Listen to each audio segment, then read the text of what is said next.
Tibet, Xinjiang, human rights, which have been putting pressure on the bilateral relations for quite some time, but this time, once again, escalating that tension. Well, how could security-wise you work together? It's very hard, right, if I understand right. The issues you mentioned is not something really new. No, not at all. Come out, but not resolved. Come out again and again, and yes, has not resolved, but it has not, pushed these bilateral relations off track in the past. Maybe in these rounds of, tensions, provoked by the other side, I think maybe they play even, bad impact on the relationships. But I think the more challenging and the more provocations Americans do on us, I think the more damage to their reputation in the global, stage. Things are changing fast, as you may know. The uncertainty is everywhere. What about in Northeast Asia? When we're talking about Northeast Asia, we should not only focus on the Korean Peninsula. There are bigger pictures. Yes, there are bigger pictures. We are coming back, I think, since the turn of the century, up to 2012, and China, Japan, South Korea's cooperation, developed very fast. And we have celebrated the 20 years of trilateral cooperation.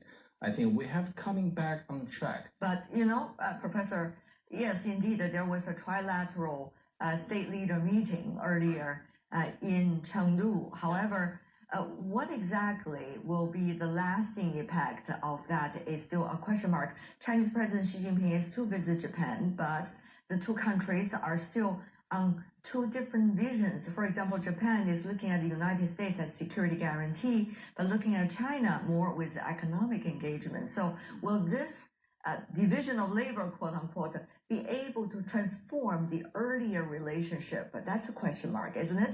The most important thing this time for the trilateral meeting in Chengdu, I think, is that both South Korea and Japan take China's rejuvenation as a great opportunity rather than a threat.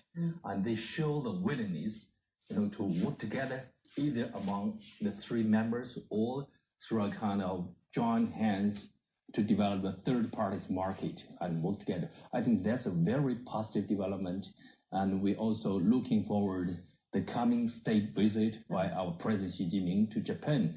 That I believe and I really hope that will be a milestone visit for the further reconciliation and cooperation for the true prosperity and peace in this East Asia. But territorial issues still exist between China and Japan. We have the wisdom, we lived with that for half a century now.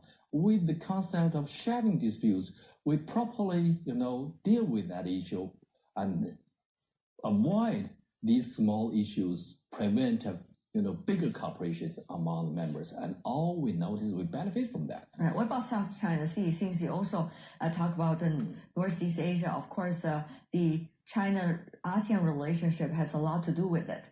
Yeah, South China Sea, it's a challenge to China's relation with some ASEAN members, but also I think provide opportunity for us to know each other.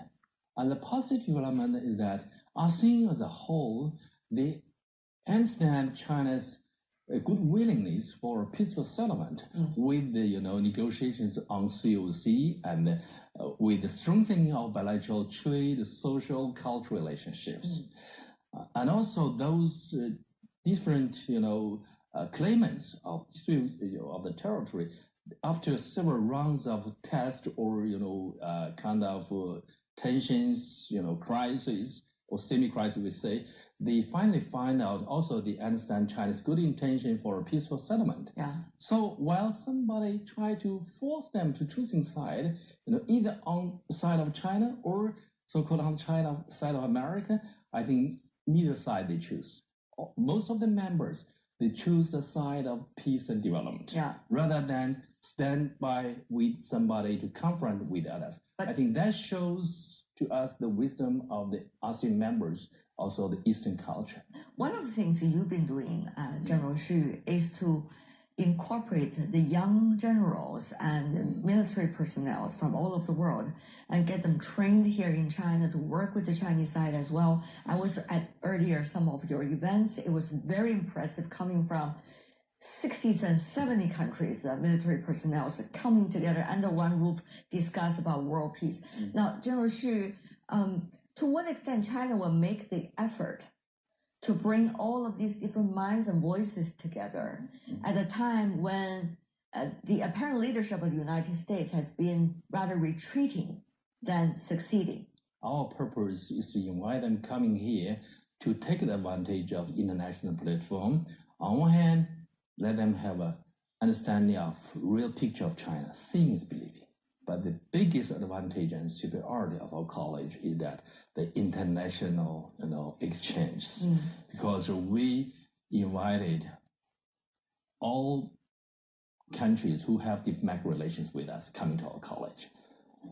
We have almost 180 countries send their senior officer either for career development training, preparing for future generalship, or for short-term exchange, include the superpower United States of America senior officers. We encourage them to have an open mind and respect the principle of non-attribution policy, to share with each other, to learn to know the other's perspectives. So to reduce misperception and misunderstanding, and find ways to share experience, find ways for peaceful settlement of the world disputes. I think different countries' officers coming will take whatever they need. And China is the largest developing country, so in their understandings, our solution and concept may more or less helpful to resolve their own problems. General Xu, finally, before we go, we've seen a lot of changes going on right now. The issue is unpredictability. Now, the military and the security aspect of a country needs is the time and the energy and the clear strategic thinking to develop. At a time of big uncertainties, how will these issues be figured out?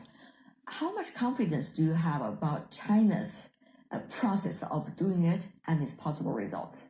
I think my answer or solution is that communication, dialogue, rather than simply blaming each other or even have tensions.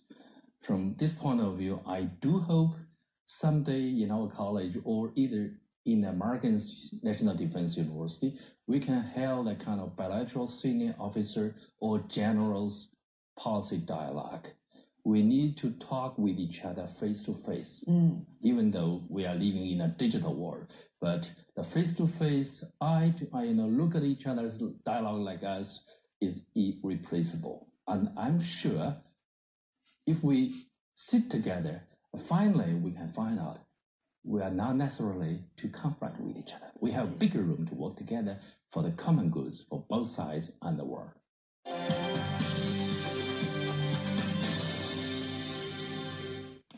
And that is all the time we have for today. If you'd like to see more, try to find us World Insight.